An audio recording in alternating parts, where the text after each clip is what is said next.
Yes, this post-war workspace in South London near the River Thames was once Kennington Palace. It was granted by King Edward III in the 14th century to his eldest son, also called Edward, but better known as the Black Prince.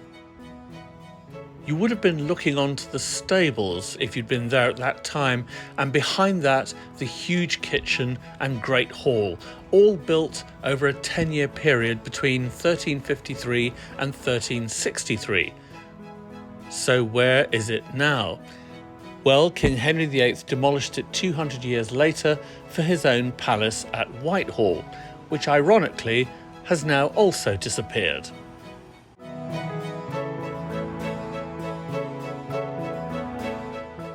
Henry VIII's chief advisor early in his reign was Cardinal Wolsey, who had a bad habit of building palaces that were bigger than those owned by the king, his boss. One was Hampton Court Palace and the other was Whitehall Palace, both of which were taken over by King Henry when Wolsey was removed from high office. Henry wasted no time creating a sumptuous Tudor residence with all that building material he'd taken from Kennington and elsewhere. The Holbein Gate formed the entrance, and it was only demolished in the 18th century. On the site of what is now Horse Guards Parade, a large stretch of ground used for the trooping of the colour, the monarch's official birthday, there was once a tilt yard for jousting. Henry ended up creating a palace that was larger than St. Peter's in Rome, which had only just been massively rebuilt by the popes. But most of Henry's palace burned down in two fires, one in 1691 and another in 1698. The only part of Whitehall Palace still standing above ground today is the banqueting house, where King Charles I was led out from a first-floor window to be beheaded in January 1649.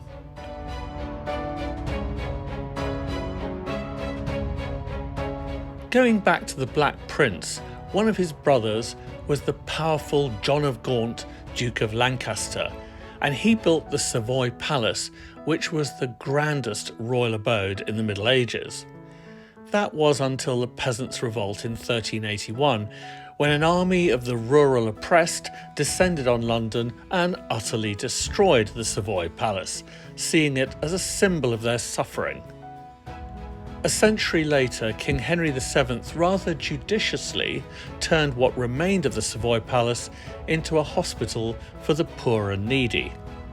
And so it remained for 300 years until in the early 19th century the ancient ruins were swept away to create a wider approach road for the new Waterloo Bridge.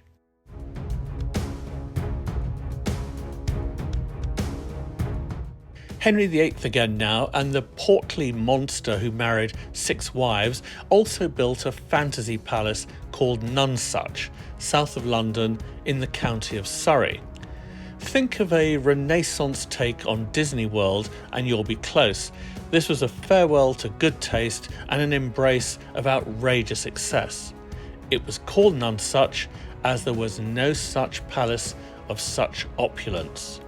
And here I am dressed as Henry VIII on ITV for no particular reason, on my way no doubt to enjoy a weekend at Nonsuch. 150 years later, it was given by King Charles II, the so-called Merry Monarch, to one of his favourite mistresses, who pulled it down to pay for her gambling debts in 1682.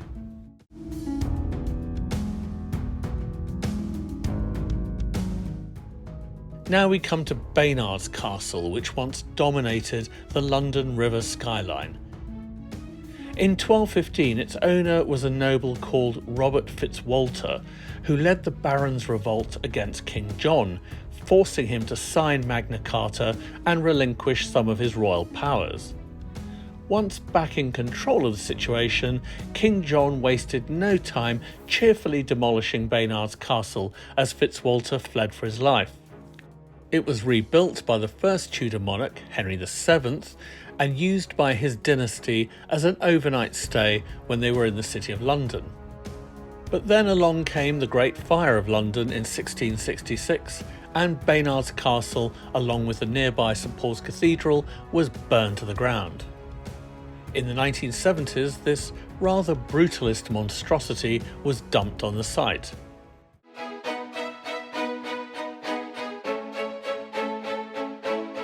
One of the most short-lived lost royal palaces was thrown up by the son of Mad King George III, the Prince Regent who would later become King George IV.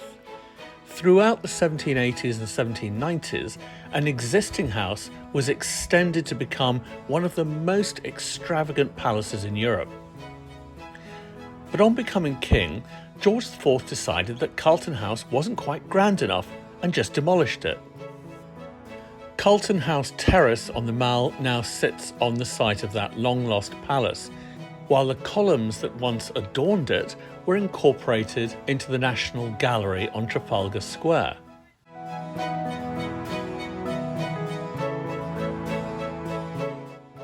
One of the most unusual lost royal palaces is Eltham Palace.